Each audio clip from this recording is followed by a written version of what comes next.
ഹരേ കൃഷ്ണ കൃഷ്ണ കൃഷ്ണ ഹരേ ഹരേ, ഹരേ രാമ രാമ രാമ ഹരേ ഹരേ. ഓം നമോ ഭഗവതേ വാസുദേവായ. ഓം നമോ ഭഗവതേ വാസുദേവായ. ഓം നമോ ഭഗവതേ വാസുദേവായ.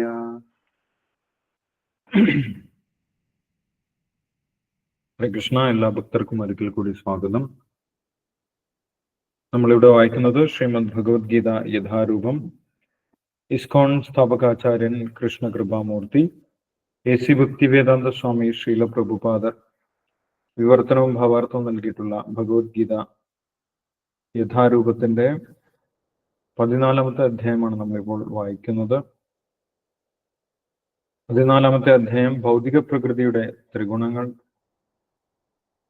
കഴിഞ്ഞ അധ്യായത്തിൽ ഭഗവാൻ പറഞ്ഞിട്ടുണ്ടായിരുന്നു പുരുഷനെ കുറിച്ചും ഭൗതിക പ്രകൃതിയെക്കുറിച്ചും ഭൗതിക പ്രകൃതിയിലെ ത്രിഗുണങ്ങളെ കുറിച്ചും വിശദമായിട്ട് മനസ്സിലാക്കിയ ഒരു വ്യക്തിക്ക് തിരിച്ച് വീണ്ടും ഈ ഭൗതിക പ്രകൃതിയിൽ ഒരു ശരീരം എടുക്കേണ്ട ആവശ്യമില്ല. ആ വ്യക്തിക്ക് മുക്തി ലഭിക്കും എന്ന് പറഞ്ഞിട്ടുണ്ടായിരുന്നു.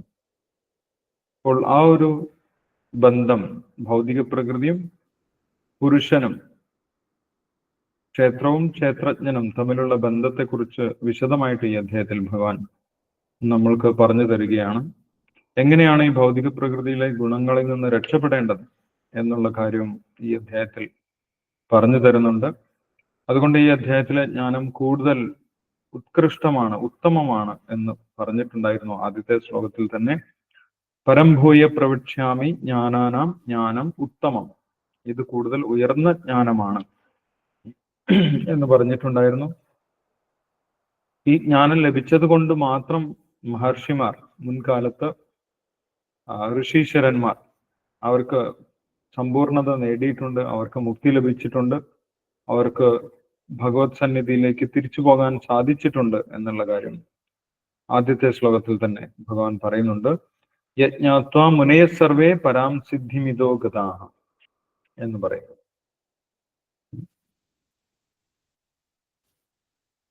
ഈ ജ്ഞാനം നേടിക്കഴിഞ്ഞാലുള്ള നേട്ടങ്ങളെ കുറിച്ച് 2-ാമത്തെ ശ്ലോകത്തിലും ഭഗവാൻ വിശദീകരിക്കുന്നുണ്ട്. ഇതം ജ്ഞാനം ഉപാശ്രിത്യ മമ സാധർമ്യമാഗത. ഈ ജ്ഞാനം നേടിക്കഴിഞ്ഞാൽ ഭഗവാന്റേതിന് സമാനമായിട്ടുള്ള ഗുണങ്ങൾ ലഭിക്കും, ആത്മീയമായിട്ടുള്ള ഗുണങ്ങൾ ലഭിക്കും.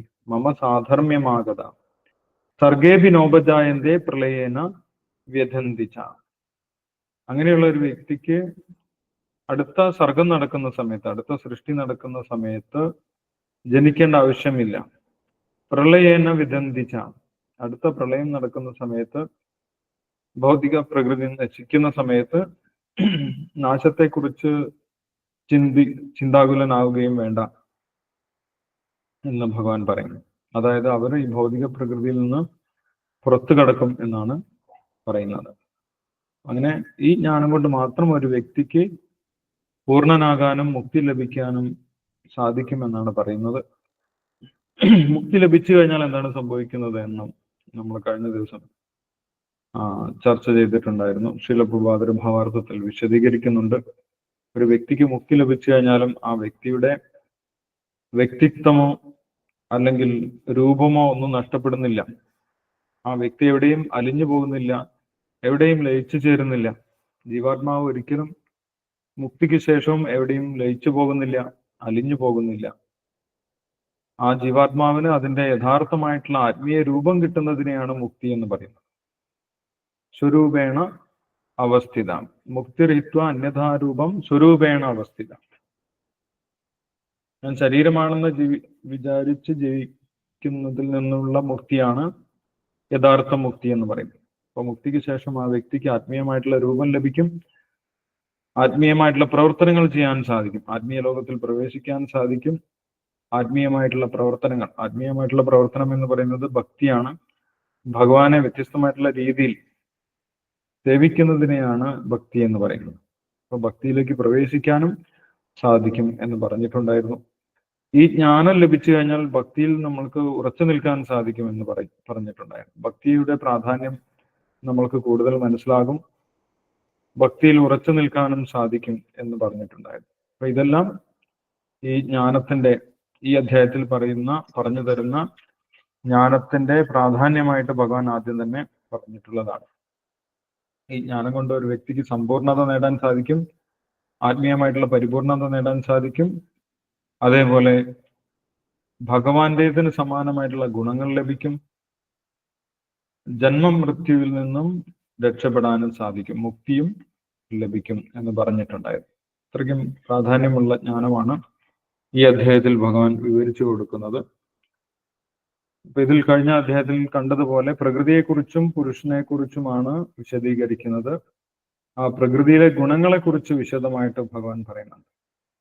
അത് കഴിഞ്ഞ അധ്യായത്തിൽ 24ാമത്തെ ശ്ലോകത്തിൽ ഭഗവാൻ പറഞ്ഞിട്ടുണ്ടായിരുന്നു. ഗുണങ്ങളെക്കുറിച്ച് നമ്മൾ പ്രത്യേകിച്ച് പഠിക്കണം എന്ന് 24ാമത്തെ ശ്ലോകത്തിൽ പറഞ്ഞിട്ടുണ്ടായിരുന്നു. ഏവം വേത്തി പുരുഷം പ്രകൃതിം ച ഗുണൈസഹ സർവഥാ വർത്തമാനോപി നസഭൂയോ അഭിജായതേ. ഏതൊരു വ്യക്തിയാണോ പുരുഷനെക്കുറിച്ചും പ്രകൃതിയെക്കുറിച്ചും പ്രകൃതിയിലെ ഗുണങ്ങളെക്കുറിച്ചും ഗുണങ്ങളെക്കുറിച്ചും വിശദമായിട്ട് മനസ്സിലാക്കുന്നത്, ആ വ്യക്തി ഇപ്പോൾ ഏതവസ്ഥയിലാണെങ്കിലും ഇനിയൊരു ജന്മം എടുക്കേണ്ട ആവശ്യമില്ല എന്ന് ഭഗവാൻ പറയുന്നുണ്ട് 24ാമത്തെ ശ്ലോകത്തിൽ. കഴിഞ്ഞ അധ്യായത്തിൽ 24ാമത്തെ ശ്ലോകത്തിൽ പറയുന്നുണ്ട്. അതുകൊണ്ടാണ് ഈ ഗുണങ്ങളെക്കുറിച്ച്, ഭൗതിക പ്രകൃതിയിലെ ഗുണങ്ങളെക്കുറിച്ച് ഭഗവാൻ വിശദമായിട്ട് ഈ അധ്യായത്തിൽ പറയുന്നത്. അതുകൊണ്ട് തന്നെ ഈ അധ്യായത്തിന്റെ പേര് ഭൗതിക പ്രകൃതിയുടെ ത്രിഗുണങ്ങൾ എന്നാണ്. ത്രിഗുണങ്ങളെക്കുറിച്ച് വിശദമായിട്ട് പറയുന്നുണ്ട്. ത്രിഗുണങ്ങൾ എങ്ങനെയാണ് ഒരു ജീവനെ ബന്ധിച്ചു നിർത്തുന്നത് എന്നുള്ള കാര്യമൊക്കെ ഈ അധ്യായത്തിൽ പറയുന്നുണ്ട്. അപ്പോൾ അടുത്ത ശ്ലോകം മുതൽ ഭഗവാൻ ആ കാര്യങ്ങൾ വിശദീകരിക്കുകയാണ്. 3ാമത്തെ ശ്ലോകത്തിൽ ഭഗവാൻ പുരുഷനെ കുറിച്ചും പ്രകൃതിയെ കുറിച്ചും പറയുന്നു. പുരുഷൻ എന്ന് പറയുന്നത് 2 പുരുഷന്മാരുണ്ട്. ഒന്ന് ഭഗവാൻ പുരുഷനാണ്, പരമപുരുഷനായിട്ടുള്ള ഭഗവാൻ. മറ്റൊന്ന് ജീവാത്മാക്കൾ, നമ്മൾ ജീവാത്മാക്കൾ. ആ ജീവാത്മാക്കളെയും പുരുഷനായിട്ടാണ് പറയുന്നത്. കാരണം ഇവിടെ ഭൗതിക പ്രകൃതിയെ ആസ്വദിക്കാൻ വന്നിട്ടുള്ളതാണ് ജീവാത്മാക്കൾ. ആസ്വദിക്കുന്നവൻ എന്നുള്ള അർത്ഥത്തിലാണ് ജീവാത്മാവിനെ പുരുഷൻ എന്ന് പറയുന്നത്. ഭഗവാനാണ് യഥാർത്ഥ പുരുഷൻ. ഭഗവാനാണ് 2 പ്രകൃതിയെയും ആസ്വദിക്കുന്നവൻ. ആത്മീയ പ്രകൃതിയെയും ഭൗതിക പ്രകൃതിയെയും ആസ്വദിക്കുന്ന വ്യക്തി ഭഗവാനാണ്. അപ്പോൾ ആ ഭഗവാനെ കുറിച്ചും അറിയുന്നതും പുരുഷനെ കുറിച്ച് അറിയുന്നതാണ്. പുരുഷനെ കുറിച്ച് അറിയുക എന്ന് പറഞ്ഞു കഴിഞ്ഞാൽ ഭഗവാനെ കുറിച്ച് മനസ്സിലാക്കണം, അതേപോലെ ജീവാത്മാക്കളെ കുറിച്ചും മനസ്സിലാക്കണം. രണ്ടുപേരുടെയും അവസ്ഥകൾ എന്താണെന്ന് മനസ്സിലാക്കണം. പ്രകൃതിയെ കുറിച്ച് മനസ്സിലാക്കുക എന്ന് പറഞ്ഞു കഴിഞ്ഞാൽ പ്രകൃതിയിലെ ഗുണങ്ങളെ കുറിച്ച് മനസ്സിലാക്കണം.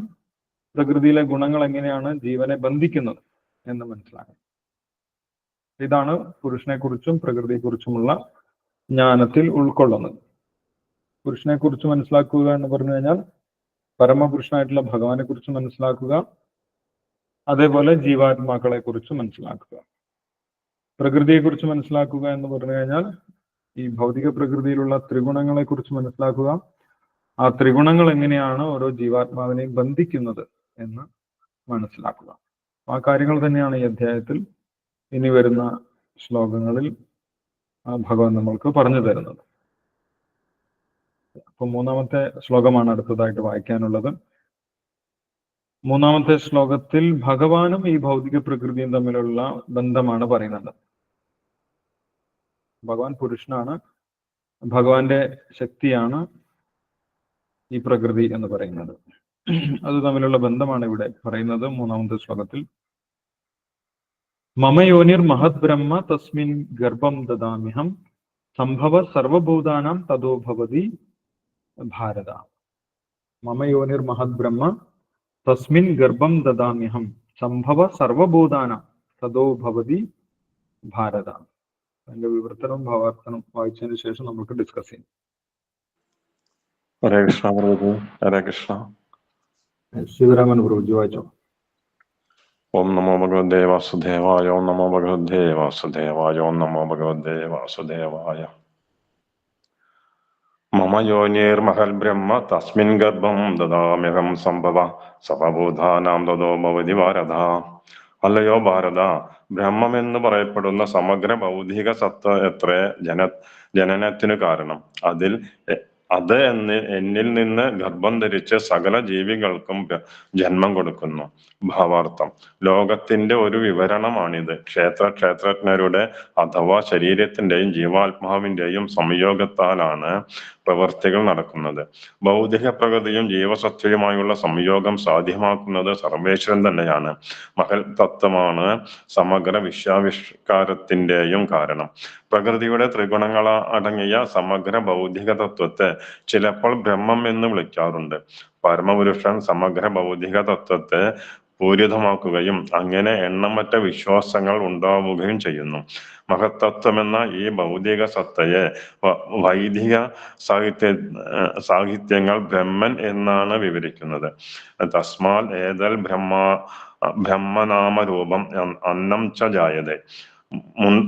മുണ്ടകോപനിഷത്ത് 1:9-19. പരമപുരുഷൻ ബ്രഹ്മത്തെ ജീവസത്തകളുടെ ബീജങ്ങളാൽ പൂരിതമാക്കുന്നു. ഭൂമി, ജലം, അഗ്നി, വായു മുതലായ 24 മൂലകങ്ങളും ഭൗതിക ശക്തി മാത്രമാണ്. അവ മഹത്തായ ബ്രഹ്മത്തിന്റെ ഭൗതിക പ്രകൃതിയുടെ ഘടകങ്ങളാണ്. 7-ാം അധ്യായത്തിൽ പ്രസ്താവിച്ചതുപോലെ ഇവയ്ക്കതീതമായ ജീവസത്ത എന്ന മറ്റൊരു ഉത്കൃഷ്ട പ്രകൃതിയുണ്ട്.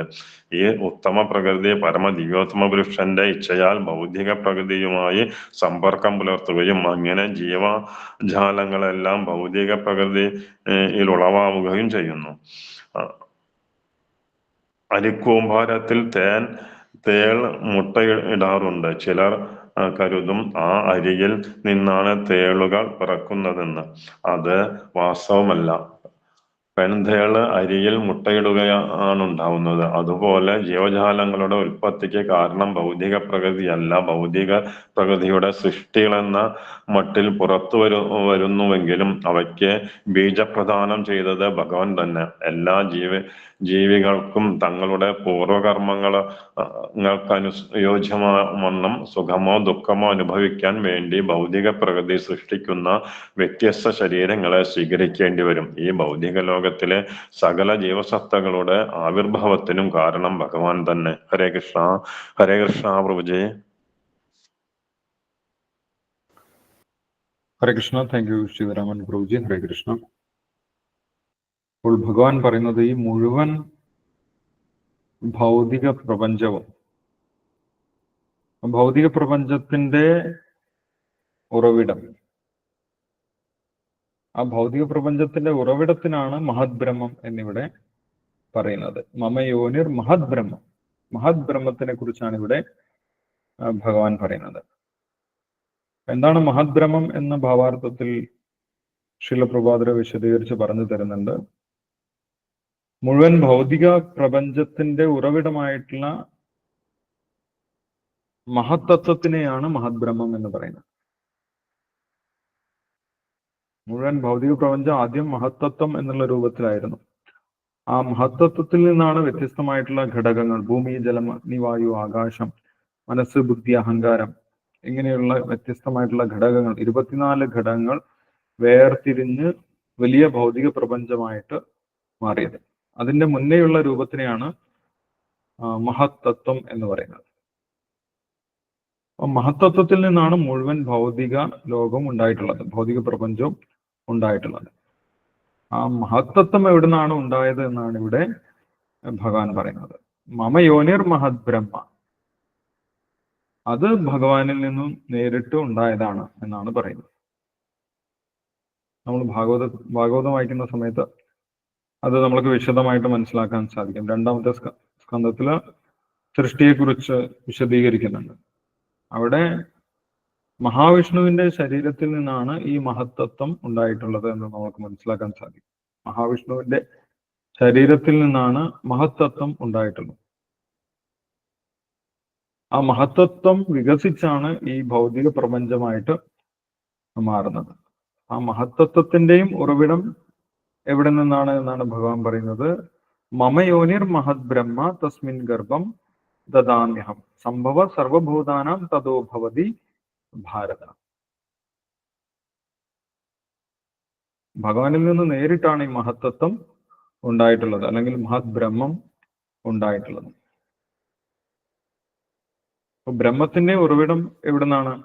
പരബ്രഹ്മമായിട്ടുള്ള ഭഗവാനിൽ നിന്നാണ്. ഭഗവാൻ മറ്റൊരു സ്ഥലത്ത് പറയുന്നുണ്ട്, ബ്രഹ്മണോഹി പ്രതിഷ്ഠാഹം, ബ്രഹ്മവും ഉണ്ടായിട്ടുള്ളത് എന്നിൽ നിന്ന് തന്നെയാണ് എന്ന് ഭഗവാൻ പറയും.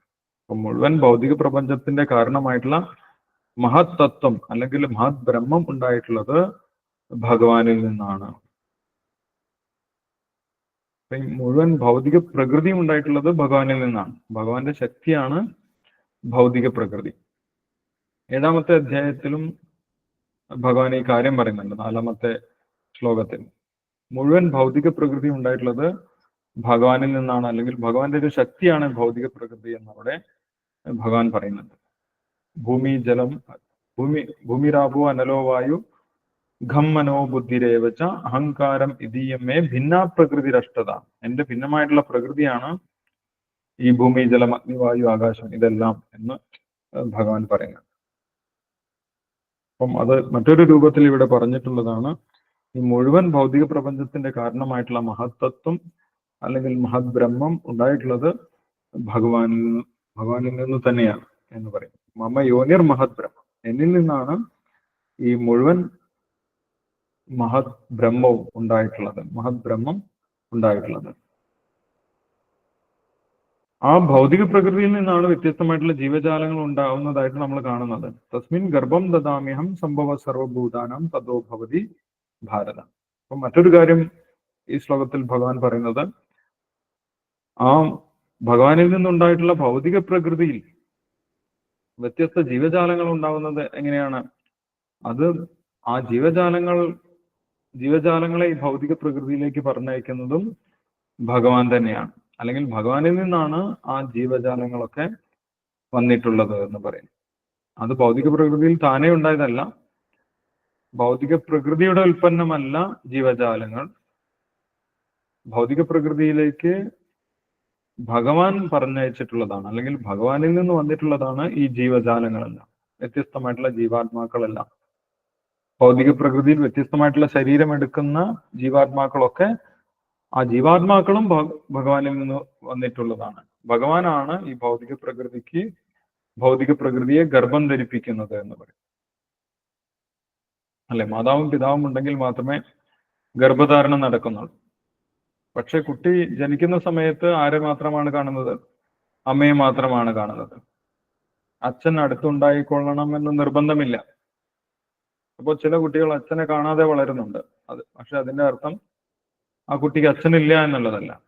ആ കുട്ടിക്ക് അച്ഛനുണ്ട്, അച്ഛനെ കണ്ടാലും ഇല്ലെങ്കിലും അച്ഛനുണ്ട്. പക്ഷെ അമ്മയെ ആണ് നേരിട്ട് ആ കുട്ടി കാണുന്നത്.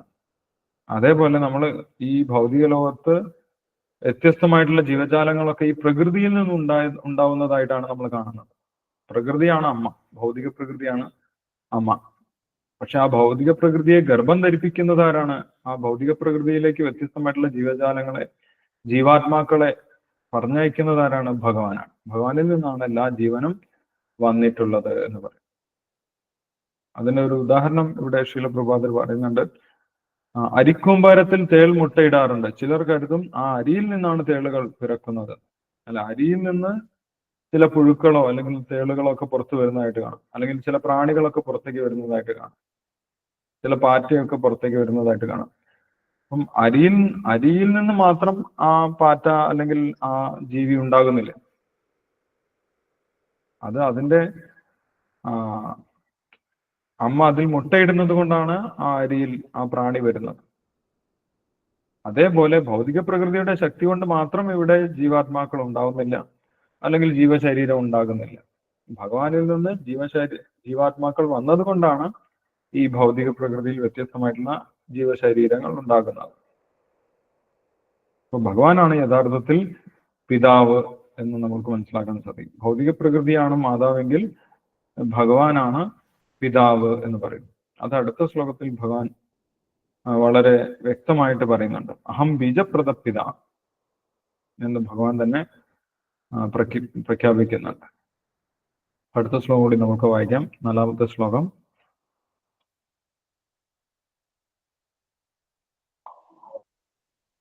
വായിക്കട്ടെ പ്രഭുജി.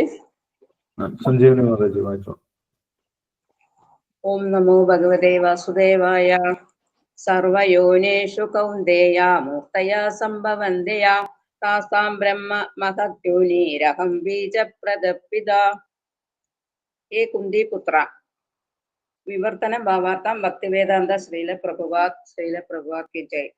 ഹേ കുന്തിപുത്ര, നാനാരൂപേണയുള്ള ജീവിവർഗങ്ങൾക്കെല്ലാം ഈ ഭൗതിക പ്രകൃതിയിൽ ജന്മമെടുക്കാൻ അവസരം നൽകിയത് ഞാനാണ്.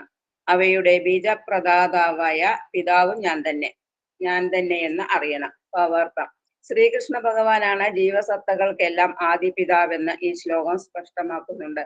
ഭൗതികവും ആത്മീയവുമായ പ്രകൃതികളുടെ സംയോഗമാണ് ജീവസത്തകൾ. അങ്ങനെയുള്ള ജീവസത്തകൾ ഭൂലോകത്തിൽ മാത്രമല്ല, ബ്രഹ്മാവ് വാഴുന്ന സമുന്നത ഗ്രഹത്തിൽ പോലും കാണപ്പെടുന്നു. ഭൂമിക്കുള്ളിലും വെള്ളത്തിലും അഗ്നിയിൽ പോലും ജീവികളുണ്ട്. എല്ലായിടത്തും ജീവസത്തകളുണ്ട്. പ്രകൃതി മാതാവിന്റെ ശക്തിയുടെയും കൃഷ്ണന്റെ ബീജവാപ പ്രക്രിയയുടെയും ഫലങ്ങളാണ് ഈ ആവിർഭാവങ്ങൾ മുഴുവനും. സൃഷ്ടിയുടെ ആരംഭത്തിൽ പൂർവകർമാനുസൃതമായി ഭിന്ന രൂപങ്ങളിൽ പിറവിയെടുക്കുന്ന ജീവസത്തകളാൽ പൂരിതമാണ് ഭൗതിക ലോകം എന്ന് സാരം. ഹരേ കൃഷ്ണ. ഹരേ കൃഷ്ണ പ്രഭു. ഹരേ കൃഷ്ണ. താങ്ക് യു സഞ്ജീവനി മാതാജി. അപ്പോൾ ഭഗവാൻ വളരെ വ്യക്തമായിട്ട് പറയുന്നു, സർവയോനിഷു കൗന്ദേയ മൂർത്തയ സംഭവന്തിയ താസാം ബ്രഹ്മ മഹദ്യോനിർ അഹം ബീജപ്രദപിത. ഈ ഭൗതിക പ്രകൃതി വന്നിട്ടുള്ളതും ഭഗവാനിൽ നിന്നാണ്. ആ ഭൗതിക പ്രകൃതിയെ ഗർഭം ധരിപ്പിക്കുന്ന പിതാവും ഞാൻ തന്നെയാണ് എന്ന് ഭഗവാൻ പ്രഖ്യാപിക്കുന്നു. ഭഗവാനിൽ നിന്ന് ജീവൻ വന്നിട്ടില്ലെങ്കിൽ ഈ ലോകത്ത് ഒരു ജീവശരീരം ഉണ്ടാവുന്നില്ല എന്നാണ് പറയുന്നത്. എല്ലാ ജീവശരീരങ്ങളിലും ജീവൻ നൽകുന്നത് ഭഗവാനാണ്. അച്ഛനും അമ്മയ്ക്കും ശരീരം മാത്രമേ ഉൽപ്പാദിപ്പിക്കാൻ സാധിക്കുകയുള്ളൂ. ആ ശരീരത്തിലേക്ക് ജീവൻ പ്രവേശിച്ചാൽ മാത്രമേ ആ ശരീരം വളരുകയുള്ളൂ. ഗർഭപാത്രത്തിൽ ഇരിക്കുന്ന പുതിയൊരു ശരീരം, ഒരു ശിശുവിന്റെ ശരീരം വളരണമെങ്കിൽ അതിലേക്ക് ജീവൻ പ്രവേശിക്കണം. ജീവൻ പ്രവേശിച്ചിട്ടില്ലെങ്കിൽ അത് വളരുന്നില്ല. ജീവൻ പ്രവേശിക്കുന്നത് അച്ഛന്റെയോ അമ്മയുടെയോ കൺട്രോളിലല്ല. അല്ലെ, ജീവൻ ഉണ്ടാകുമോ ഇല്ലയോ എന്ന് ആർക്കും പറയാൻ സാധിക്കില്ല. അത് ഭഗവാൻ മാത്രമേ പറയാൻ സാധിക്കൂ. അപ്പോൾ ജീവനെ പ്രവേശിപ്പിക്കുന്നത് ആരാണ്? ഭഗവാനാണ് എന്ന് പറയും. അതുകൊണ്ട് തന്നെ എല്ലാ ജീവജാലങ്ങളുടെയും ഈ ഭൗതിക പ്രപഞ്ചത്തിൽ 84 ലക്ഷം തരത്തിലുള്ള ശരീരമുണ്ട് എന്നാണ് പറയുന്നത്. ആ 84 ലക്ഷം ശരീരത്തിലേക്കും ജീവനെ പ്രവേശിപ്പിക്കുന്നത് ഭഗവാൻ തന്നെയാണ്. ഭാഗവതത്തിൽ പറയുന്നുണ്ട്, കർമ്മണ ദൈവനേത്രേണ ജന്തുർ ദേഹോപപത്തയെ.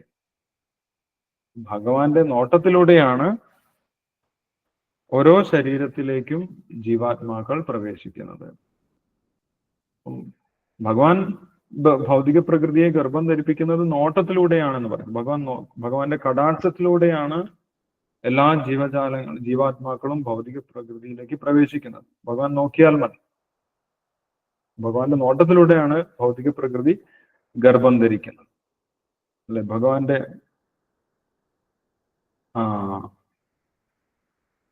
നോട്ടം കൊണ്ട് തന്നെ ഈ ഭൗതിക പ്രകൃതിയിൽ നിറച്ചും ജീവാത്മാക്കൾ വരും. ഭഗവാന്റെ നോട്ടത്തിലൂടെയാണ് ഓരോ ശരീരത്തിലേക്കും ജീവാത്മാക്കൾ പ്രവേശിക്കുന്നത് എന്ന് ഭാഗവതത്തിലും പറയുന്നുണ്ട്. അതുകൊണ്ട് ഭഗവാൻ ഇവിടെ പ്രഖ്യാപിക്കുന്നു, എല്ലാ ജീവജാലങ്ങളുടെയും പിതാവ് ഞാനാണ്. സർവയോനിഷു കൗന്ദേയ മൂർത്തയ സംഭവന്തിയ. ഈ ഭൗതിക ലോകത്തില് വ്യത്യസ്തമായിട്ടുള്ള ശരീരങ്ങളുണ്ട്. മനുഷ്യന്മാരുടെ മാത്രം പിതാവാണ് ഭഗവാൻ എന്നല്ല പറയുന്നത്. സർവയോനിഷു കൗന്ദേയ, വ്യത്യസ്ത തരത്തിലുള്ള ജീവജാലങ്ങൾ ഉണ്ടാവുന്നുണ്ട്. ചിലത് മുട്ട വിരിഞ്ഞുണ്ടാകുന്നുണ്ട്, ചിലത് മണ്ണിൽ നിന്നും വിത്ത് മുളച്ചുണ്ടാകുന്നുണ്ട്, ചിലത് ജീവികൾ പ്രസവിച്ചുണ്ടാകുന്നുണ്ട്. ഇങ്ങനെ വ്യത്യസ്ത രീതിയിൽ ജീവാത്മാക്കൾ പുറത്തേക്ക് വരുന്നുണ്ട്. അങ്ങനെ ഏതു തരത്തിൽ വന്നു കഴിഞ്ഞാലും അതിൻ്റെ ഒക്കെ പിതാവ് ഞാൻ തന്നെയാണ് എന്ന് ഭഗവാൻ ഇവിടെ പ്രഖ്യാപിക്കുക. അപ്പൊ ഭഗവാനാണ് പരമപിതാവ് എന്ന് പറയുന്നത്. അല്ലെ, യേശുദേവൻ വന്ന സമയത്തും പറഞ്ഞു, നിങ്ങൾ പിതാവിനെയാണ് ആരാധിക്കേണ്ടത്, ഞാൻ അദ്ദേഹത്തിന്റെ പുത്രനാണ് എന്ന് അദ്ദേഹം പറഞ്ഞിട്ടുണ്ടായിരുന്നു, യേശുദേവൻ. പക്ഷെ യഥാർത്ഥത്തിൽ ഭഗവാൻ പറയുന്നത് എന്താണ്? എല്ലാവരുടെയും പിതാവ് ഞാൻ തന്നെയാണ്. അപ്പൊ എല്ലാവരും ഭഗവാന്റെ പുത്രന്മാരാണ് എന്നാണ് നമ്മൾ മനസ്സിലാക്കേണ്ടത്. നമ്മളൊക്കെ ഭഗവാന്റെ പുത്രന്മാർ തന്നെയാണ്. അതെല്ലാവരും തിരിച്ചറിയുന്നില്ല എന്ന് മാത്രം. സർവയോനിഷു കൗന്ദയ മൂർത്തയ സംഭവന്തിയ താസാം ബ്രഹ്മ മഹദ്യോനിർ അഹം ബീജപ്രദപിത.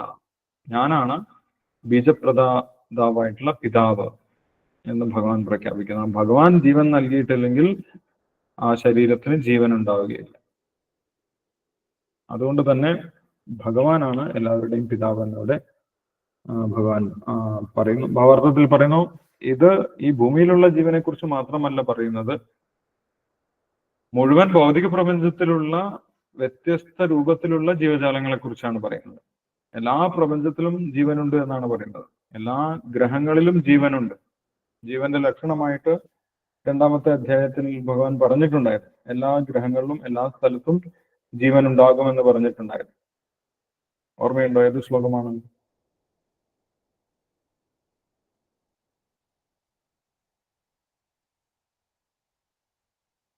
ജീവന്റെ ലക്ഷണമായിട്ട് പറഞ്ഞിട്ടുണ്ടായിരുന്നു. എല്ലായിടത്തും ജീവനുണ്ട്. ഭൂമിയിൽ മാത്രമല്ല, എല്ലാ സ്ഥലത്തും ജീവനുണ്ട്. ഇന്ന് ശാസ്ത്രജ്ഞന്മാർ അന്വേഷിച്ചുകൊണ്ടിരിക്കുന്നുണ്ട് എല്ലാ സ്ഥലത്തും ജീവനുണ്ടോ, അല്ലെങ്കിൽ എല്ലാ ഗ്രഹങ്ങളിലും വെള്ളമുണ്ടോ, വായുവുണ്ടോ എന്നൊക്കെ അന്വേഷിക്കുന്നേ ഉള്ളൂ.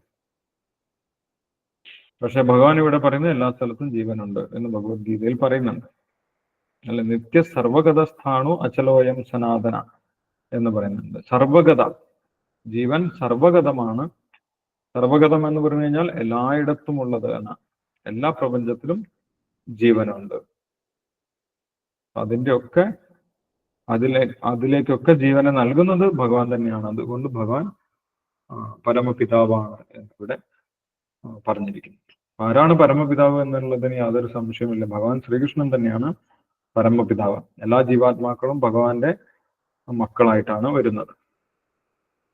എല്ലാവരുടെയും പിതാവാണ് ഭഗവാൻ എന്ന് ഭഗവാൻ തന്നെ പ്രഖ്യാപിക്കുന്നു. ഓക്കെ, ഈ 2 ശ്ലോകങ്ങളിൽ എന്തെങ്കിലും സംശയം ഉണ്ടെങ്കിൽ നമുക്ക് ഡിസ്കസ് ചെയ്യാം. അതിനുശേഷം അടുത്ത ശ്ലോകം വായിക്കാം. ഹരേ കൃഷ്ണ പ്രഭുജി. ഹരേ കൃഷ്ണ. ശിവരാമൻ പ്രഭുജി പറഞ്ഞു. ഈ 3ാമത്തെ ശ്ലോകത്തിന്റെ ഭാവാർത്ഥത്തില് പ്രകൃതിയുടെ ത്രിഗുണങ്ങളടങ്ങിയ സമഗ്ര ഭൗതിക തത്വത്തെ ചിലപ്പോൾ ബ്രഹ്മം എന്ന് വിളിക്കാറുണ്ട്. അവിടെ ഒരു മനസ്സിലാവാനുണ്ട്. യെസ്, ഭഗവാൻ ഇവിടെ ബ്രഹ്മം എന്നാണ് പറഞ്ഞിട്ടുള്ളത്. മമയോനിർ മഹത് ബ്രഹ്മ, അല്ലെ, മഹത് ബ്രഹ്മം എന്നാണ് പറഞ്ഞിട്ടുള്ളത്. ആ മഹത് ബ്രഹ്മം എന്താണെന്നാണ് പറയുന്നത്? പ്രകൃതിയുടെ ത്രിഗുണങ്ങൾ അടങ്ങിയ സമഗ്ര ഭൗതിക തത്വത്തെ, അതായത് മുഴുവൻ ഭൗതിക പ്രപഞ്ചത്തിന്റെ ഉറവിടത്തെ, മുഴുവൻ ഭൗതിക പ്രപഞ്ചം ഉത്ഭവിക്കുന്ന സമയത്ത് അതിന് പറയുന്ന പേരാണ് മഹത്തത്വം എന്ന് പറയുന്നത്. ആ മഹത്തത്വത്തിനെ തന്നെയാണ് ഇവിടെ ഭഗവാൻ മഹത് ബ്രഹ്മം എന്ന് പറഞ്ഞിട്ടുള്ളത്. ചില സമയത്ത് അതിനെ ബ്രഹ്മം എന്ന് പറയും, അല്ലെങ്കിൽ അതിനെ തന്നെയാണ് മഹത്തത്വം എന്ന് പറയുന്നത്. ഭാഗവതത്തിൽ മഹത്തത്വം എന്നാണ് പറയുന്നത്. ഇവിടെ ഭഗവാൻ മഹത് ബ്രഹ്മം എന്നാണ് പറഞ്ഞിട്ടുള്ളത്. അത് രണ്ടും ഒന്ന് തന്നെയാണെന്നാണ് ഭാവാർത്ഥത്തിൽ ശീലപ്രഭാതർ പറയുന്നത്. ഹരേ കൃഷ്ണ പ്രഭുജി, മനസ്സിലായി. ഹരേ കൃഷ്ണ.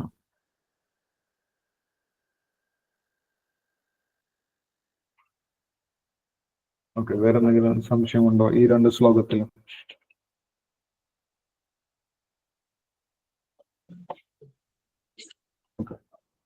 ഹരേ കൃഷ്ണ പ്രഭു.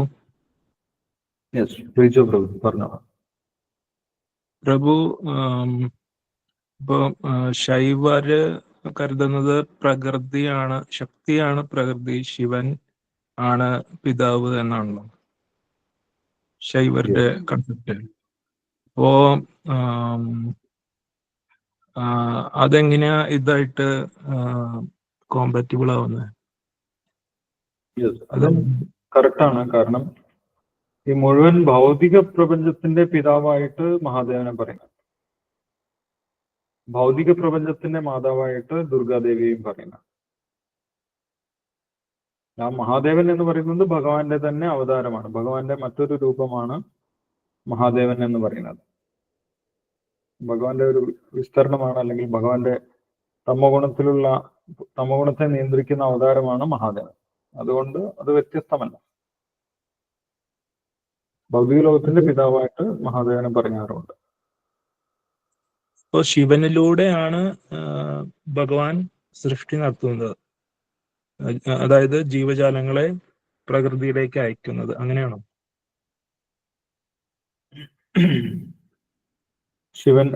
ശിവന്റെ അത്യാവശ്യമില്ല. കാരണം ഭഗവാനിൽ നിന്നും നേരിട്ട് ഭഗവാന്റെ ദൃഷ്ടിയിലൂടെയാണ് ഈ ജീവജാലങ്ങൾ ഈ ഭൗതിക പ്രപഞ്ചത്തിലേക്ക് വരുന്നത് എന്ന് പറയുന്നത്. പക്ഷെ എന്തുകൊണ്ട് മഹാദേവനെ പറയുന്നു എന്ന് വെച്ച് കഴിഞ്ഞാൽ, മഹാദേവൻ ഈ ഭൗതിക ലോകവുമായിട്ട് ബന്ധപ്പെടുന്നുണ്ട്.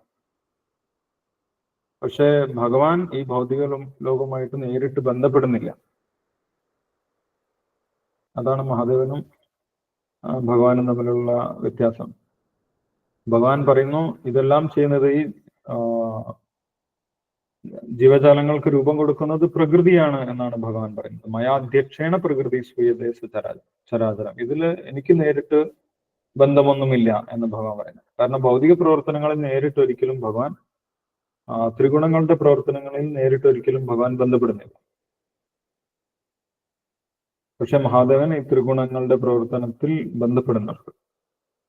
അതുകൊണ്ട് ത്രിഗുണങ്ങൾ അടങ്ങിയ ഈ ഭൗതിക ലോകത്തിന്റെ പിതാവായിട്ട് മഹാദേവനെ പറയാറുണ്ട്.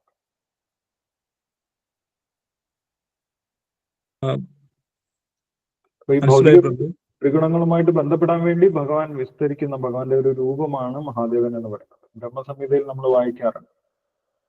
ക്ഷീരം യഥാദതി വികാര വിശേഷയോഗ സഞ്ജായതേ നഹി തത് പൃഥകസ്തി ഹേതോ ശംഭുതാം അഭി തത് ശംഭുതാം എന്ന് പറയുന്നുണ്ട്. പാല് പുളിച്ച് തൈരാവുന്നത് പോലെയാണ് മഹാദേവൻ ഉണ്ടാവുന്നത്. ഭഗവാൻ പാലാണെങ്കിൽ മഹാദേവൻ തൈരാണ്. രണ്ടും ഒന്നിൽ നിന്നും തന്നെ ഉണ്ടായിട്ടുള്ളതാണ്. ഭഗവാന്റെ മറ്റൊരു വിസ്തരണമാണ് മഹാദേവൻ എന്ന് പറയുന്നത്. അപ്പൊ ഭഗവാൻ വിഷ്ണുവിനെ കുറിച്ച് മനസ്സിലാക്കാത്തവർ ചിലപ്പോൾ മഹാദേവനാണ് പിതാവ് എന്ന് പറയാം. മഹാദേവന്റെ ഉറവിടം യഥാർത്ഥത്തിൽ ഭഗവാനാണ്. അതുകൊണ്ടാണ് ഭഗവാൻ ഭഗവത്ഗീതയിൽ പറയുന്നത് അഹം ആദിർഹി ദേവാന, എല്ലാ ദേവരൂപങ്ങളുടെയും ഉറവിടം ഞാൻ തന്നെയാണ് എന്ന് ഭഗവാൻ പറയും. അപ്പം പരമപിതാവ് ആരാണെന്ന് ചോദിച്ചു കഴിഞ്ഞാൽ അത് ഭഗവാൻ തന്നെയാണ്. പിന്നെ പ്രഭു മനസ്സിലായി. പ്രഭു, ഞാന് ഡൽഹിയിലുള്ള ഒരു ഇസ്കോൺ പ്രഭു ഉണ്ട്, അമോഘ്ലീല പ്രഭു. അദ്ദേഹം പറയുന്നത് ശിവലിംഗം എന്ന് പറയുന്നത് ഈ ഭഗവാന്റെ ദൃഷ്ടി പ്രകൃതിയിൽ പതിക്കുമ്പോൾ ഉണ്ടാകുന്ന ഇതുണ്ടല്ലോ, ആ ജീവികൾക്ക് രൂപം വരുന്നത്, അതിനെ ആ കൺസെപ്റ്റിനെ കാണിക്കാനാണ് ഈ ശിവലിംഗം, അതിന്റെ യോനി എന്ന ബിംബം, ആ റെപ്രസെന്റേഷൻ കാണിക്കുന്ന അതിനെയാണെന്ന് പറഞ്ഞിട്ടുണ്ട്. അത് ശരിയാണോ പ്രഭു? ആയിരിക്കാം. ആ ഒരു അത്ര ഡീറ്റെയിൽസ് എനിക്ക് അറിയില്ല. ഓക്കെ പ്രഭു. ഹരേ കൃഷ്ണ പ്രഭു. ഹരേ കൃഷ്ണ. പ്രഭുജി, സൃഷ്ടിസ്ഥിതി സംഹാര മൂർത്തികളാണല്ലോ മൂന്ന് ദൈവങ്ങളും. അപ്പൊ ഈ ശൈവിസ്റ്റുകള് വൈഷ്ണവിസ്റ്റുകള് അങ്ങനെ രണ്ട് വിഭാഗം ഉണ്ടല്ലോ. അപ്പൊ അവര് എന്തുകൊണ്ട് ഇത് മനസ്സിലാക്കുന്നില്ല? എല്ലാം ഭഗവാൻ തന്നെയാണ് ഏത് രൂപത്തിലായാലും എന്ന്. പക്ഷെ അങ്ങനെ ഒരു രണ്ട് വിഭാഗക്കാർ അങ്ങോട്ടും ഇങ്ങോട്ടും പരസ്പരം ഒരു എന്താ പറയാ, ഒരു ബന്ധമില്ലല്ലോ. ഇപ്പൊ ശിവഭഗവാനെ ആരാധിക്കുന്നവര് മഹാവിഷ്ണു ദേവനെ ആദരിക്കുന്നില്ലല്ലോ. അപ്പൊ അവരിത് മനസ്സിലാക്കാത്തത് കൊണ്ടാണോ ഇങ്ങനെ ഒരു രണ്ട് വിഭാഗക്കാര് ഉണ്ടായത്? രണ്ട് വിഭാഗമല്ല, വ്യത്യസ്ത വിഭാഗങ്ങൾ ഉണ്ടാകും. കാരണം ഈ ഭൗതിക പ്രകൃതിയിൽ ഭഗവാനെ മറച്ചു വെക്കുന്നതാണ് യഥാർത്ഥത്തിൽ. ഭഗവാനെ മനസ്സിലാക്കാൻ സാധിക്കാത്തവരാണ് ഈ ഭൗതിക ലോകത്തിലുള്ളത്. ഭഗവാനെ മനസ്സിലാക്കുന്നത് വളരെ റയറാണ് എന്ന് ഭഗവാൻ തന്നെ പ്രഖ്യാപിക്കുന്നുണ്ട്, അല്ലെ? മനുഷ്യാണാം സഹസ്രേഷു കശ്ചിത് യദതി സിദ്ധയെ യദതാം അഭിസിദ്ധാനം കച്ചിം മാം വേത്തി തത്വതാം. ഭഗവാൻ വിഷ്ണുവിനെ കുറിച്ചും ഭഗവാൻ ശ്രീകൃഷ്ണനെ കുറിച്ചും മനസ്സിലാക്കുന്നത് വളരെ വിരളമാണ്, വളരെ അപൂർവമാണ് എന്ന് പറയും. കാരണം ഭഗവാൻ വിഷ്ണു ഇരിക്കുന്നത് വിശുദ്ധ സത്വഗുണത്തിലാണ്. അറ്റ്ലീസ്റ്റ് ഒരു സത്വഗുണത്തിലേക്കെങ്കിലും എത്തിയാൽ മാത്രമേ നമ്മൾക്ക് വിഷ്ണുവിനെ കുറിച്ച് മനസ്സിലാക്കാൻ സാധിക്കൂ. സാധാരണഗതിയിൽ ഭൗതിക ലോകത്തിൽ എല്ലാവരും അധികവും രജോ ഗുണത്തിലും തമോ ഗുണത്തിലുമാണ്.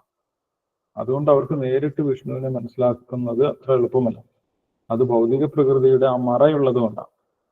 ഒരു കർട്ടനുണ്ട് ഭഗവാനെ മനസ്സിലാക്കുന്നതിൽ, ഒരു കർട്ടനുണ്ട്. ഭഗവാൻ പറയുന്നുണ്ട് എന്താണ്? യോഗമായ സമാവൃത നാഹം പ്രകാശ സർവസ്യ യോഗമായ സമാവൃത. എല്ലാവർക്കും ഭഗവാനെ കുറിച്ച് മനസ്സിലാക്കാൻ സാധിക്കുകയില്ല. ഒരുപാട് ജന്മത്തിലെ പുണ്യം നേടിയതിനു ശേഷം മാത്രമേ നമുക്ക് ഭഗവാനെ കുറിച്ച് മനസ്സിലാക്കാൻ സാധിക്കുകയുള്ളൂ. പാപങ്ങൾ ചെയ്യുന്നവർക്ക് ഒരിക്കലും ഭഗവാനെ മനസ്സിലാക്കാൻ സാധിക്കില്ല എന്ന് പറയുന്നുണ്ട്. ഭൂതാ മദ്ഭാവമാകുക എന്ന് ഭഗവാൻ പറയും. ഒരുപാട് ജന്മത്തെ ശുദ്ധീകരണം വേണം, എളുപ്പത്തിൽ ഭഗവാനെ കുറിച്ച് മനസ്സിലാക്കാൻ സാധിക്കുകയില്ല. അപ്പൊ അവർക്ക് മറ്റ് ദേവരൂപങ്ങളെ കുറിച്ച് മാത്രമേ മനസ്സിലാക്കാൻ സാധിക്കൂ. ക്രമേണയാണ് അവർക്ക് ഭഗവാനെ കുറിച്ച് മനസ്സിലാക്കാൻ സാധിക്കുന്നത്. അത് ഈ ഭൗതിക പ്രകൃതിയിൽ അങ്ങനെ തന്നെയാണ്. ഭൗതിക പ്രകൃതി അവരെ നിയന്ത്രിച്ചു നിർത്തിയിരിക്കുകയാണ്.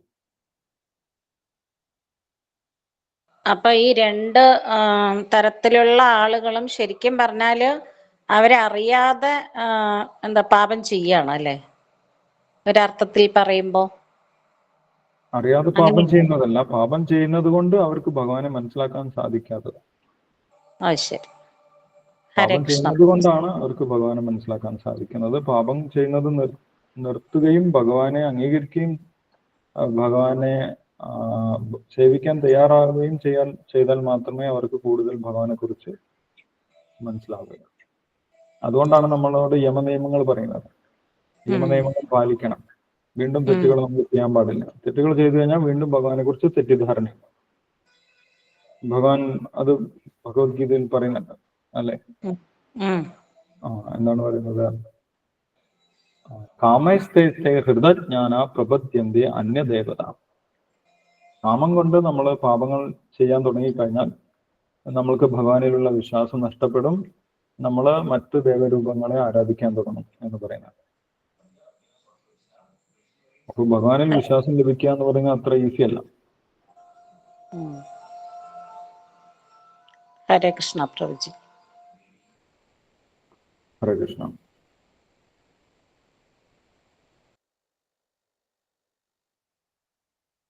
ഓക്കെ, അപ്പൊ നമുക്ക് അടുത്ത ശ്ലോകം കൂടി വായിക്കാം. 5-ാമത്തെ ശ്ലോകം. സത്വം രജസ്തമ ഇതി ഗുണ പ്രകൃതി സംഭവ നിബധ്നന്തി മഹാബാഹോ ദേഹേ ദേഹിനം അവ്യയം. ഭഗവാൻ പുരുഷനെ കുറിച്ച് പറഞ്ഞു, ഭഗവാനെ കുറിച്ച് പറഞ്ഞു. ഭഗവാനിൽ നിന്നാണ് ഭൗതിക പ്രകൃതി ഉണ്ടായിട്ടുള്ളത്. മമയോനിർ മഹത് ബ്രഹ്മ. ഭൗതിക പ്രകൃതിയുടെ ഉറവിടം ഭഗവാനാണ്. അതേപോലെ ഭൗതിക പ്രകൃതിയിൽ നമ്മൾ കാണുന്ന വ്യത്യസ്ത ജീവജാലങ്ങളുടെയും ജീവാത്മാക്കളുടെയും ഒക്കെ ഉറവിടം ഭഗവാൻ തന്നെയാണ്. അത് മറ്റൊരു രീതിയിൽ ഭഗവാൻ നേരത്തെ പറഞ്ഞിട്ടുള്ളതാണ്. അഹം സർവസ്യ പ്രഭവോ, ഞാനാണ് എല്ലാത്തിൻ്റെയും ഉറവിടം എന്ന് ഭഗവാൻ നേരത്തെ 10-ാമത്തെ അധ്യായത്തിൽ പ്രഖ്യാപിക്കുന്നുണ്ട്. അപ്പൊ അത് ഡീറ്റെയിൽ ആയിട്ട് ഇവിടെ ഭഗവാൻ പറയുന്നതാണ്. ഭൗതിക പ്രകൃതിയും ഭഗവാനിൽ നിന്നുണ്ടായിട്ടുള്ളതാണ്. ഭൗതിക പ്രകൃതിയിൽ കാണുന്ന ജീവാത്മാക്കളും ഭഗവാനിൽ നിന്ന് ഉണ്ടായിട്ടുള്ളതാണ്. ഇനി ഈ ഭൗതിക പ്രകൃതിയിലെ സത്വരജസ്തമോ ഗുണങ്ങളെ കുറിച്ചാണ് ഭഗവാൻ വിവരിക്കാൻ പോകുന്നത്. ഈ അധ്യായത്തിൽ പൂർണ്ണമായിട്ടും വിശദമായിട്ട് പറയുന്നത് ഈ സത്വരജസ്തമോ ഗുണങ്ങളെ കുറിച്ചാണ്. അതിന്റെ തുടക്കം എന്നുള്ള നിലയിലാണ് ഈ ശ്ലോകം ഭഗവാൻ പറയുന്നത്. സത്വം രജസ്തമ ഇതി ഗുണ പ്രകൃതി സംഭവ. പ്രകൃതിയിലുള്ള 3 ഗുണങ്ങളുടെ പേരാണ് ഭഗവാൻ പറയുന്നത്. ആ ഗുണങ്ങൾ എന്തൊക്കെയാണ് ചെയ്യുന്നത് എന്നാണ് ഈ ശ്ലോകത്തിൽ പറയുന്നത്. അത് നമ്മൾക്ക് വിവർത്തനം ഭാവാർത്ഥം വായിച്ചതിന് ശേഷം നോക്കാം. ഹരേ കൃഷ്ണ പ്രഭുജി. ധന്യമാതാജി വായിച്ചോളൂ. ഓം നമോ ഭഗവതേ വാസുദേവായ. ഓം നമോ ഭഗവതേ വാസുദേവായ. ഓം നമോ ഭഗവതേ വാസുദേവായ. സത്വം രജസ്തമ ഇതി ഗുണ പ്രകൃതി സംഭവ നിബന്ധന്തി മഹാബാഹോ ദേഹേ ദേഹിനമവ്യയം. വിവർത്തനം. ഹേ മഹാബാഹുവായ അർജുന, 3 ഗുണങ്ങൾ അടങ്ങിയതാണ് ഭൗതിക പ്രകൃതി. സത്വം, രജസ്, തമസ്. ശാശ്വതനായ ജീവാത്മാവിന് പ്രകൃതി സംയോഗം ഉണ്ടാകുന്നതോടെ അത് ഈ ഗുണങ്ങളാൽ ബദ്ധനാകുന്നു. ഭാവാർത്ഥം. അഭൗതികനാകയാൽ ജീവാത്മാവിന് ഭൗതിക പ്രകൃതിയുമായി യാതൊരു ബന്ധവുമില്ല. എങ്കിലും ഈ ഭൗതിക ലോകത്തിൽ ബദ്ധനായി ഭൗതിക പ്രകൃതിയുടെ ത്രിഗുണങ്ങളാൽ വ്യാമോഹിതനായി അത് പ്രവർത്തിച്ചു പോരുന്നു. വിവിധ തരത്തിലുള്ള ശരീരങ്ങളിലാണവ കുടികൊള്ളുന്നത്. അതുകൊണ്ട് പ്രകൃതിയുടെ വിഭിന്ന ഭാവങ്ങൾക്കനുസരിച്ച് പ്രവർത്തിക്കാൻ നിർബന്ധിതരാകുന്നു. വൈവിധ്യമാർന്ന സന്താപങ്ങൾക്കും സന്തോഷങ്ങൾക്കും കാരണം ഇതാണ്. ഹരേ കൃഷ്ണ പ്രഭുജി. ഹരേ കൃഷ്ണ. താങ്ക് യു ധന്യവാദജി. ഹരേ കൃഷ്ണ. അപ്പോൾ ഭഗവാൻ ത്രിഗുണങ്ങളെ കുറിച്ച് പറയാൻ ആരംഭിക്കുകയാണ്. ആ ത്രിഗുണങ്ങളുടെ പേരുകളാണ് ആദ്യം പറഞ്ഞിട്ടുള്ളത്.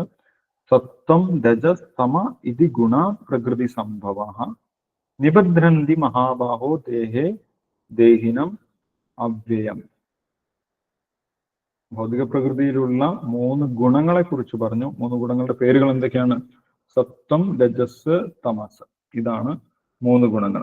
സത്വഗുണം, രജോ ഗുണം, തമോ ഗുണം. ഇതി ഗുണ. ഇത് മാത്രമേ ഉള്ളൂ ഭൗതിക പ്രകൃതിയിൽ ഗുണങ്ങളായിട്ട്. 3 ഗുണങ്ങളാണ് ആകെ ഉള്ളത്. ഇതി ഗുണ പ്രകൃതി സംഭവമാണ്. ഈ ഗുണങ്ങൾ എവിടെ നിന്നാണ് ഉണ്ടായിട്ടുള്ളത്? അത് ഭഗവാനിൽ നിന്ന് നേരിട്ടുണ്ടായിട്ടുള്ളതല്ല. അത് ഭഗവാനിൽ നിന്നുണ്ടായിട്ടുള്ള പ്രകൃതിയിൽ ഉണ്ടായിട്ടുള്ളതാണ്. പ്രകൃതി സംഭവ. പ്രകൃതിയിലാണ് ഈ ഭൗതിക ഗുണങ്ങൾ ഉണ്ടായിട്ടുള്ളത്. സത്വരജതമോ ഗുണങ്ങൾ പ്രകൃതിയിൽ നിന്നുണ്ടായിട്ടുള്ളതാണ്. പ്രകൃതി സംഭവ. ആ ഗുണങ്ങൾ എന്താണ് ചെയ്യുന്നത് എന്നാണ് ഭഗവാൻ അടുത്തതായിട്ട് പറയുന്നത്. ആ ഗുണം എങ്ങനെയാണ് പ്രവർത്തിക്കുന്നത്? എന്താണ് അത് ചെയ്യുന്നത്? നിബധ്നന്തി മഹാബാഹോ. അതാണ് കെട്ടിയിടുന്നത്. ആരെയാണ് കെട്ടിയിടുന്നത്? ദേഹേ ദേഹിനം അവ്യയം. ദേഹവുമായിട്ട് ഒരിക്കലും ബന്ധമില്ലാത്ത ഈ ജീവാത്മാവിനെ ആ ദേഹത്തിൽ കെട്ടിയിടുന്നത് നിബധ്നന്തി, ഈ ഗുണങ്ങളാണ് എന്ന് പറയും. അപ്പൊ ജീവാത്മാവിനെ കെട്ടിയിടുന്നതിന് സാധാരണ കയറ് പോരാ, അല്ലെ? സാധാരണ ഒരു കയറ് കൊണ്ട് ജീവാത്മാവിനെ ഈ ശരീരത്തിൽ കെട്ടിയിടാൻ സാധിക്കില്ല. യഥാർത്ഥത്തിൽ ജീവാത്മാവിന് ശരീരവുമായിട്ട് യാതൊരു ബന്ധവുമില്ല എന്നാണ് പറയുന്നത്, അല്ലെ? ഒരു ബന്ധവുമില്ല. ഒന്ന് ആത്മീയമാണ്, ഒന്ന് ഭൗതികമാണ്. ജീവാത്മാവ് ആത്മീയമാണ്, ഭൗതിക ശരീരം ഭൗതിക വസ്തുക്കൾ കൊണ്ടുണ്ടാക്കിയതാണ്. രണ്ടും തമ്മിൽ യാതൊരു ബന്ധവുമില്ല. അപ്പൊ ഇതിനെ രണ്ടിനെയും കണക്ട് ചെയ്യിക്കുന്നത് ആരാണ്? ജീവാത്മാവിനെയും ഭൗതിക ശരീരത്തിനെയും കണക്ട് ചെയ്യിക്കുന്നതാണ് ഈ ഗുണങ്ങൾ എന്ന് പറയുന്നത്. ഗുണം എന്ന വാക്കിന് കയറ് എന്ന അർത്ഥമുണ്ട്. കെട്ടിയിടുന്നതാണ് ഗുണം എന്ന് പറയുന്നത്. 3 ഗുണങ്ങൾ കൊണ്ടാണ് ജീവാത്മാവിനെ ഭൗതിക ശരീരത്തിൽ കെട്ടിയിട്ടിട്ടുള്ളത്. അതുകൊണ്ടാണ് അങ്ങനെ കെട്ടിയിടുന്ന സമയത്താണ് ജീവാത്മാവിന് തോന്നുന്നത് ഞാൻ ഈ ശരീരം തന്നെയാണ്, ഞാൻ ശരീരമാണ് എന്നുള്ള ബോധത്തിൽ നിൽക്കാൻ കാരണം എന്താണ്? ഈ 3 ഗുണങ്ങളാണ്. ഒന്നുകിൽ സത്വഗുണം, അല്ലെങ്കിൽ രജോ ഗുണം, അല്ലെങ്കിൽ തമോ ഗുണം. ഏത് ഗുണവുമായിട്ട് ബന്ധപ്പെട്ട് കഴിഞ്ഞാലും ആ ജീവാത്മാവിന് ഭൗതിക ശരീരമാണ് എന്നുള്ള ബോധമാണ് ഉണ്ടാവുക. ഞാൻ ഭൗതിക ശരീരമാണ് എന്നുള്ള ബോധമാണ് ഉണ്ടാകുക. പക്ഷെ ഓരോ ഗുണത്തിലും വ്യത്യസ്ത ബോധങ്ങളാണ് ഉണ്ടാവുക. ഓരോ ഗുണത്തിലും വ്യത്യസ്ത തരത്തിലുള്ള ബോധങ്ങളും ചിന്തകളും സന്തോഷങ്ങളും സന്താപങ്ങളും ഒക്കെയാണ് ഉണ്ടാകുന്നത്. അത് ഭാവാർത്ഥത്തിൽ ശ്രീല പ്രഭുപാദർ വിശദീകരിക്കുന്നുണ്ട്. വൈവിധ്യമാർന്ന സന്താപങ്ങൾക്കും സന്തോഷങ്ങൾക്കും കാരണം ഇതാണ്. ശരീരമായിട്ട് നമ്മളെ ചേർത്ത് നിർത്തുന്നത്, കെട്ടിയിടുന്നത് ഈ ഗുണങ്ങളാണ്. ഇത് നേരത്തെ കഴിഞ്ഞ അധ്യായത്തിലും പറഞ്ഞിട്ടുണ്ടായിരുന്നു. കാരണം ഗുണസങ്കോച സത് അസദ്യോനി ജന്മസു. ഒരു ജീവന് നല്ലൊരു ശരീരം കിട്ടാനും മോശം ശരീരം കിട്ടാനും ശരീരങ്ങൾ കിട്ടാൻ കാരണം എന്താണ്? ഗുണങ്ങളുമായിട്ടുള്ള ബന്ധമാണ്. ഏത് ഗുണവുമായിട്ട് ബന്ധപ്പെട്ട് കഴിഞ്ഞാലും അതിനനുസരിച്ചുള്ള ഒരു പുതിയ ശരീരമാണ് കിട്ടുന്നത്. തമോ ഗുണവുമായി ബന്ധപ്പെട്ട് കഴിഞ്ഞാൽ തമോ ഗുണത്തിലുള്ള ശരീരം, രജോ ഗുണവുമായിട്ട് ബന്ധപ്പെട്ട് കഴിഞ്ഞാൽ രജോ ഗുണത്തിലുള്ള ശരീരം, സത്യഗുണവുമായിട്ട് ബന്ധപ്പെട്ട് കഴിഞ്ഞാൽ സത്യഗുണത്തിലുള്ള ശരീരം. 3 നമ്മളെ ബന്ധിക്കുന്നതാണ്, അല്ലെ? പൂന്താനം പറയുന്നുണ്ട്, പൊന്നിൻ ചങ്ങലയൊന്നിപ്പറഞ്ഞതു ഒന്നിരുമ്പ് കൊണ്ടെന്നത്രേ ഭേദങ്ങൾ, രണ്ടിനാലും എടുത്തു പണി ചെയ്ത ചങ്ങലയല്ലോ മിശ്രമാം കർമ്മവും എന്ന് പറയുന്നത്. 3 കൊണ്ടും ബന്ധിക്കുന്നു. 3 ചങ്ങല കൊണ്ട് നമ്മളെ ബന്ധിക്കുന്നുണ്ട് എന്ന് ജ്ഞാനപ്പാനയിൽ പൂന്താനം പറയുന്നു.